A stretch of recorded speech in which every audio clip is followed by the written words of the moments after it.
और मुल्क के मुख्तलिफ सयाहती मकामात पर सयाहती सरगर्मियां अपने उरूज पर हैं। आज़ाद कश्मीर में सयाह दिलफरेब नज़ारों और कश्मीरी ख्वाबों से लुत्फानंदोज हो रहे हैं। मरी में शहरियों ने पतरियाटा, चेयर लिफ्ट और घुड़सवारी के मजे लिए।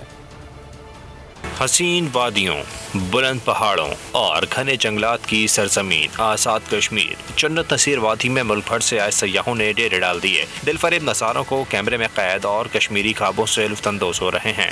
आई लव कश्मीर, अड़ंकेल, केल, कैरान स्पेशली ये इलाके मुझे बहुत पसंद है। मलका कोहिसार, मरी में भी सयाहों की बड़ी तादाद पहुँच गई। हसीन और दिलफरेब मौसम को खूब इंजॉय और पतरियाटा, चेयर लिफ्ट और घुड़सवारी के मजे ले रहे हैं।